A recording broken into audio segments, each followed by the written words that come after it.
It's my pleasure now to introduce Dr. Yash Javeri. Do I mentioning the name rightly? Dr. Yes, Yash sir. Javeri? Yes, Professor. Thank you. Dr. Yash Javeri has his training in critical care medicine. He has an Indian diploma of critical care medicine. He's a fellow of the Indian College of Critical Care Medicine. He's a past chairman of the Society of Critical Care Medicine in Delhi. He is now the head of critical care and emergency medicine in Regency Super Speciality Hospital in Lucknow, in India. He's a convener of the Indian Sepsis Forum and the vice president of the Indian Society of Toxicology.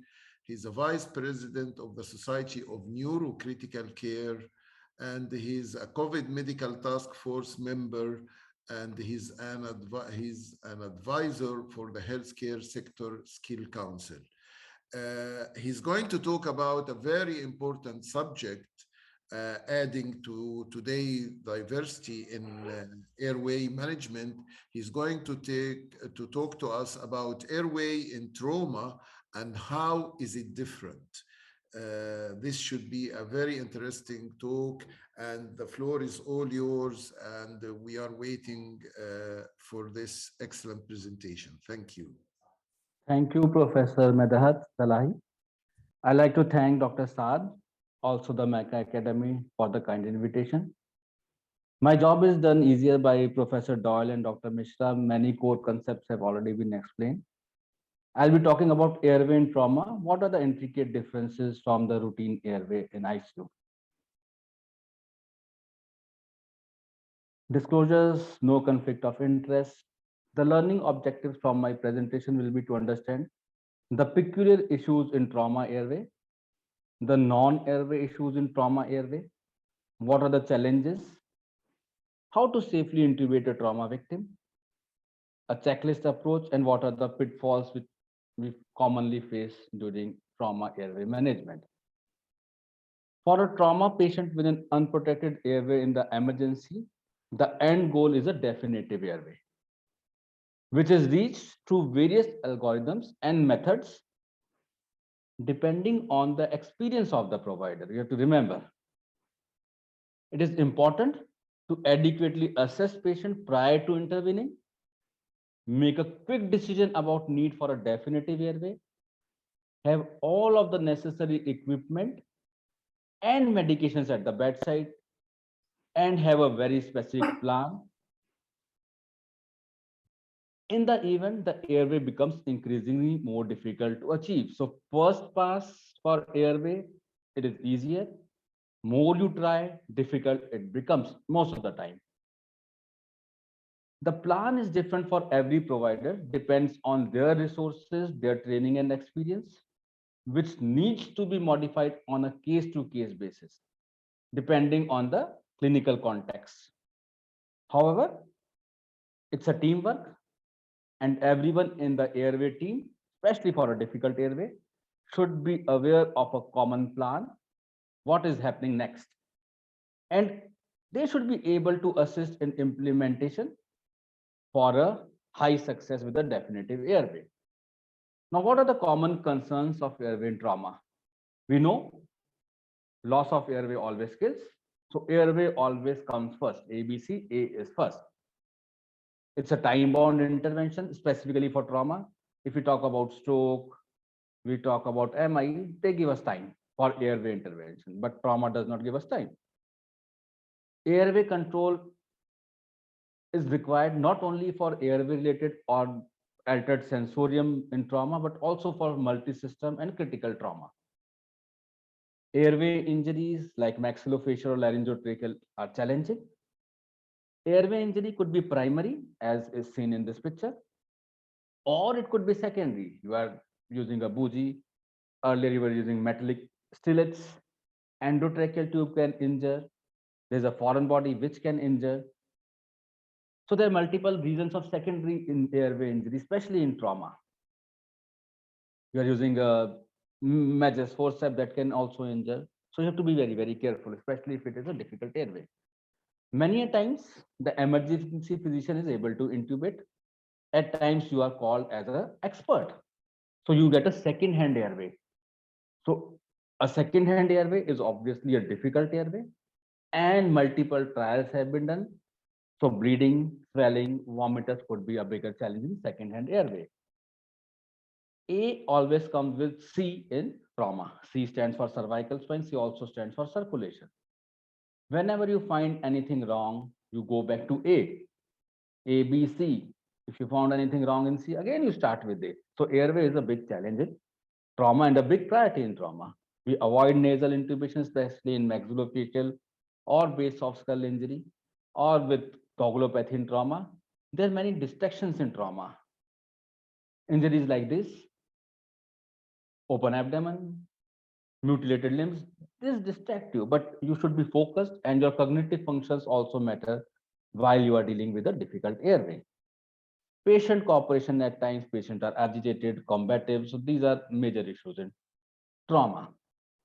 So issues could be related to airway per se, or it could be other physiological issues or trauma related issues in a trauma airway. So you can have an anticipated difficult airway. By very nature, most of the trauma airways are difficult airway, but it could be unanticipated difficult airway. You found something unexpected.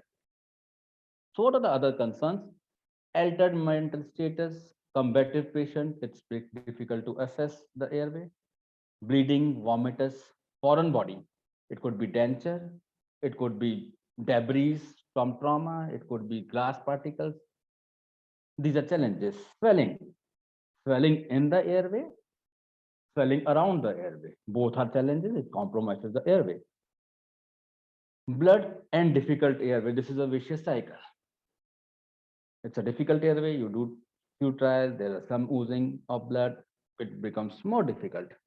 So bleeding in the airway and around the airway both have its own implications. Vomitus, aspiration, critical hypoxia by aspiration or by other causes, by contusion. So airway is a dynamic process in trauma because the disease is evolving. The swelling is evolving, the bleeding is evolving. So it's a dynamic process. Delayed issues, if you delay in definitive airway, the outcomes will be bad. It will be difficult to handle. Patients with reduced level of consciousness have priority airway, and similar is the case with majority of multi-system trauma patients. So trauma airway is always emergent. There is some degree of panic, especially if there is maxillofacial or laryngotracheal injury, neck and spine concerns, hypoxia, raised ICP, raised intraocular pressure are concerns. RSI can decrease the chances of success in intubation, and environmental factor we should not forget. At times, you might be intubating a patient on the road, you might be intubating a patient in a car, restrained space. You have to look for your safety also. The scene safety is important. So it's a tightrope walk. Combative patients, altered mental status, excessive movement and struggling will not only raise ICP, it can exacerbate spinal injuries and cause excessive movement at fracture sites like pelvis fractures and increase bleeding. So a combative uncooperative trauma patient is a difficult patient airway-wise. Often there is a pressure to clear the C spine and your focus is on a different injury. This leads to inadequate imaging and the consequences can be disastrous. Typical intubation methods can be difficult or at times impossible in patients with rapid oropharyngeal bleeding, reduced oral access, or laryngotracheal injury. In such circumstances, you have to take a balanced approach, risk versus benefit. If the risk is more, you wait, you call the specialist, have your full team there, utilize other measures like LMA or PTJV, whatever comes handy. Ultimately, it has to be an individualized and personalized plan for that particular patient. Timing is everything in life, and airway in trauma is a time-bound process. It is well known that delays in adequate airway management are one of the most common causes of preventable death, both in pre-hospital setting and also in the ED. Even for patients that are initially stable, a daily in intubation is associated with an increased mortality, 1.8 to 11.8% in one of the studies. So you understand, not only it will cause morbidity and mortality, also it can become more difficult. So do it urgently, but not hurriedly.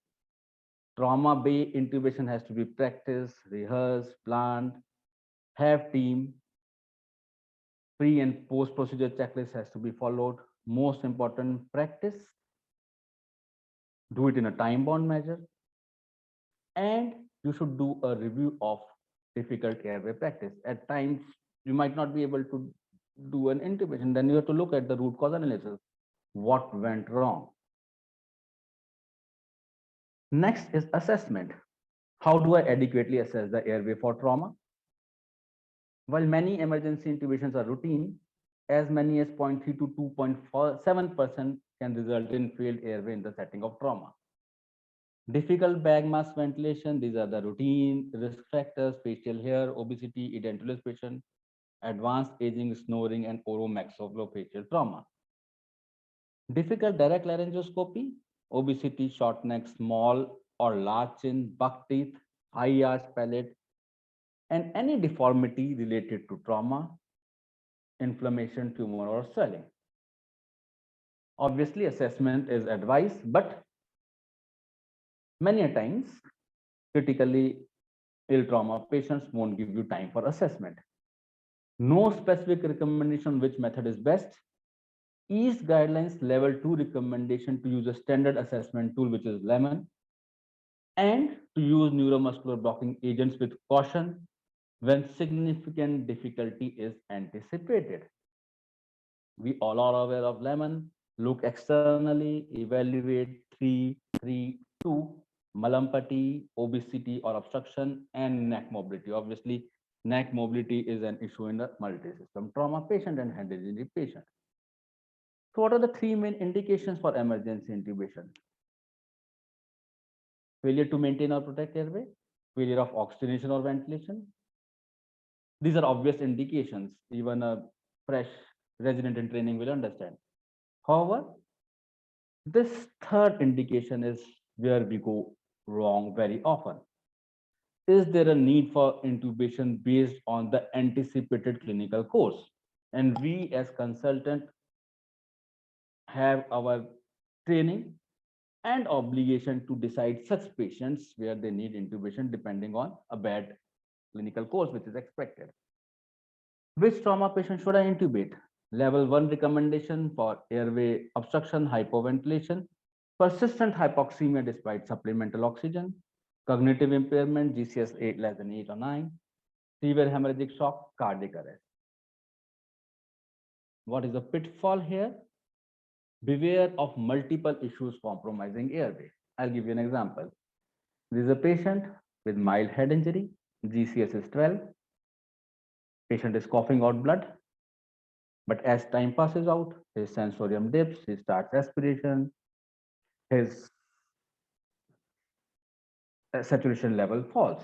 So now you have two issues which are compounding the airway. And we have many such scenarios, especially in trauma. Level 3 recommendations: facial or neck injury with the potential for airway obstruction, moderate cognitive impairment, persistent combativeness refractory to pharmacological agents, respiratory distress, preoperative management. Early endotracheal intubation is for cervical spinal cord injury with any evidence of respiratory insufficiency. Persistently combative patients are a peculiar set of patients.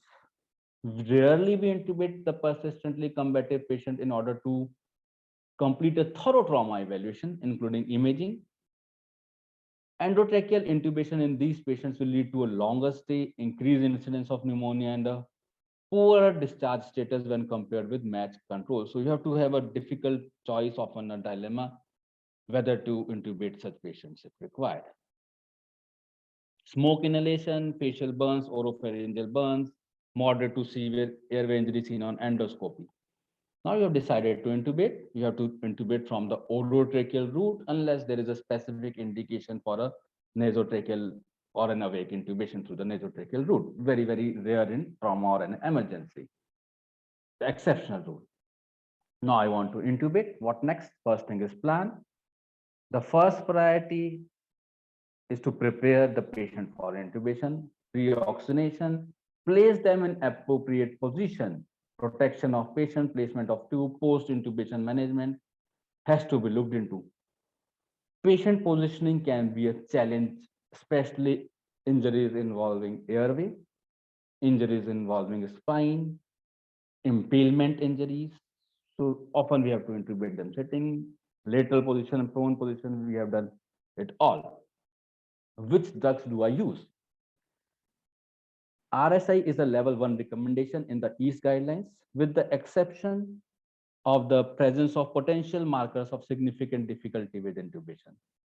In this case, it may be recommended to attempt delayed sequence intubation or awake intubation.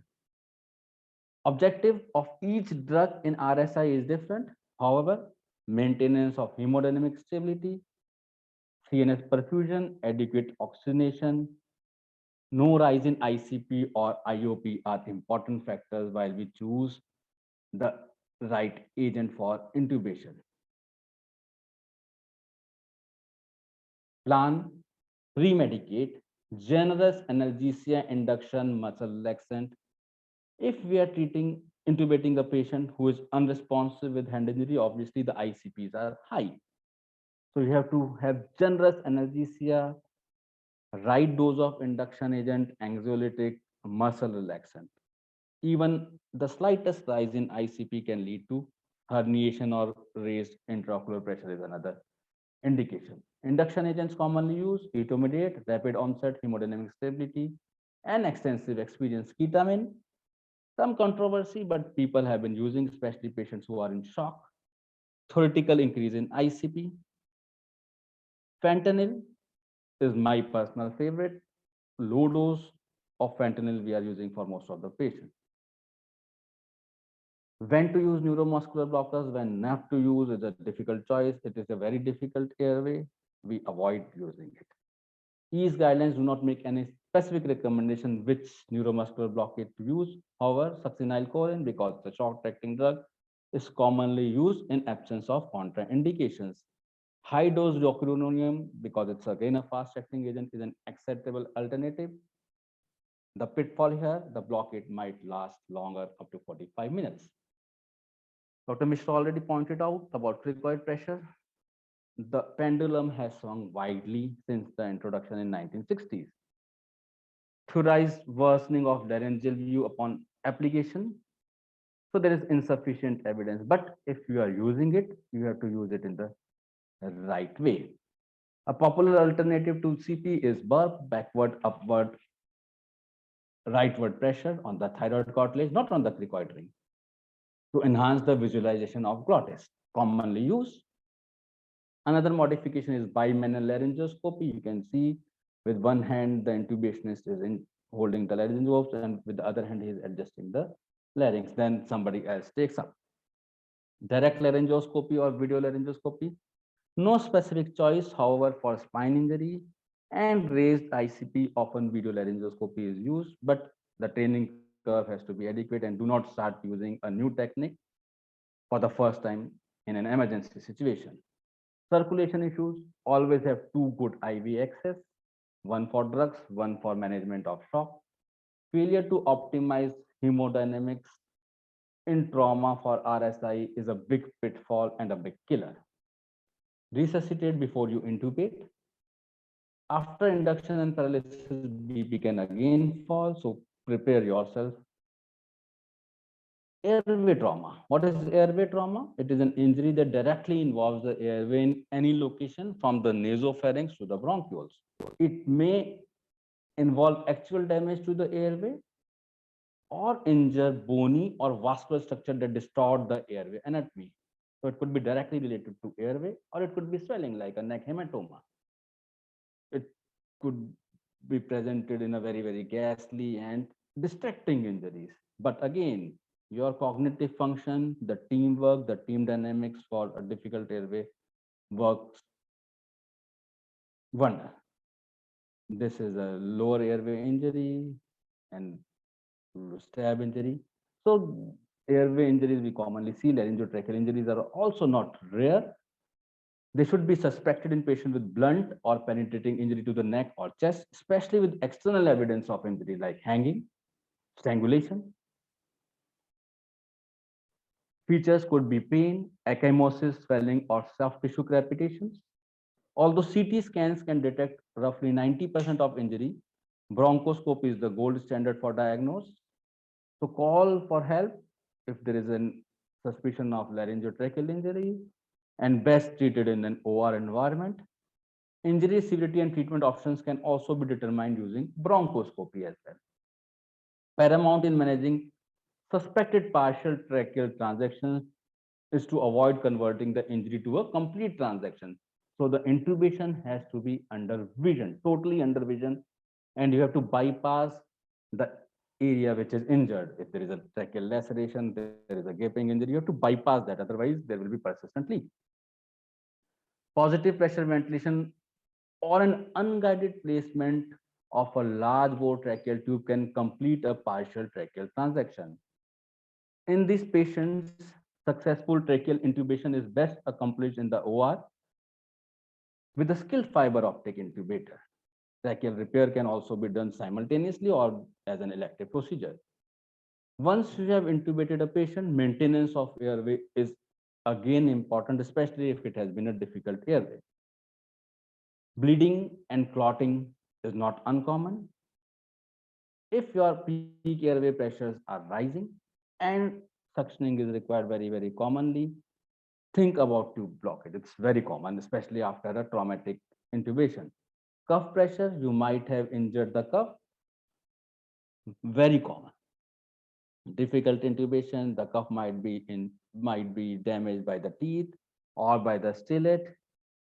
If the airway pressures are going high or very low, you suspect there's a leak or there is a blockage. Malposition, dislodgement of the tubes. So you have to prevent complications. The tube should be fixed neither too loose nor too tight. If it is too tight, the ICP can raise, the venous return can decrease. You have to look for device-related pressure ulcers. So put your colloid dressing below the bandage.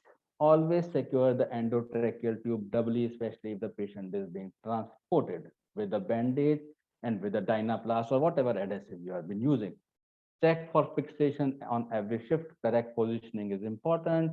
Flexion and extension of neck will move the endotracheal tube. So you have to check on every shift. Misplaced tubes, endobronchial intubations, biting of the endotracheal tube by patient, complete transaction of endotracheal tube, everything happens. At times, the patient has to be restrained with drugs and physically as well, depending on the patient. So once you have a definitive airway and the patient is with you, the A becomes artificial airway. Your assessment of airway never ends. Now, the airway assessment will be for the artificial airway. You have to look for adequacy, whether it is secure, it is misplaced, displaced, whether it is safe for the patient. Are there any complications arising out of the airway? Is it blocked or is it patent? Risk of failed intubation in trauma is high, about 1 to 5%, depending on the setup. Consequences of hypoxia are obviously catastrophic, so you need to have a plan B. Stopping is seldom an option with trauma. Surgical airway can be the first or best choice in certain conditions like maxillofacial injury. An awake endotracheal intubation could be chosen in a difficult airway patient, provided the patient is cooperative, stable, and spontaneously ventilating. Uncooperative combative GA may be administered, but if airway is difficult, spontaneous ventilation should be continued.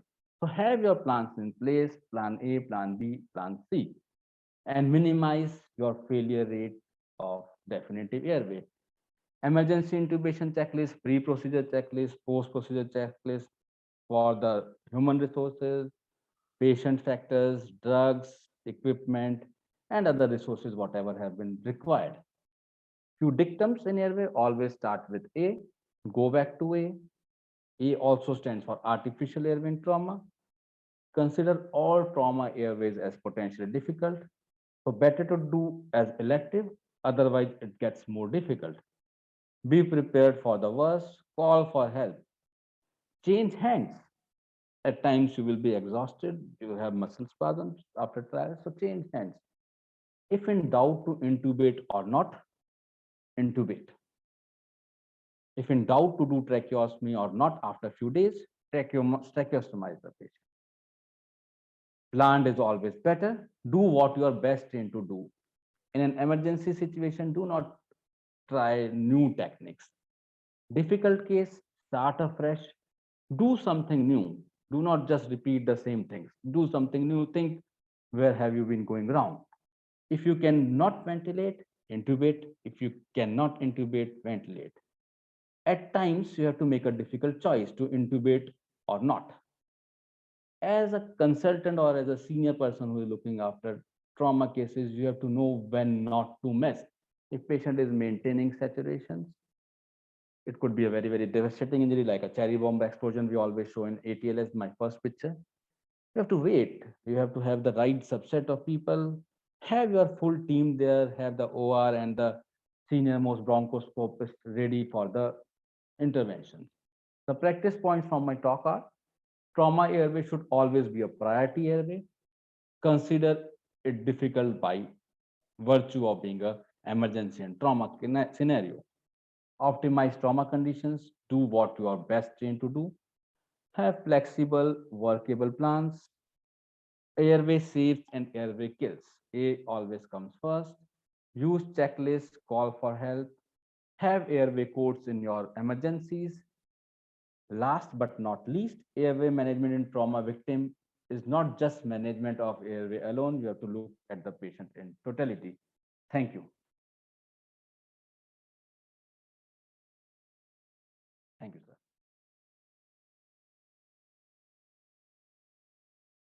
Professor, hello. Yeah. Yes, thank you very much. Thank you Thank very you. much. That was outstanding as well. Thank you. Very, very clear, very informative. And thank you very much for that.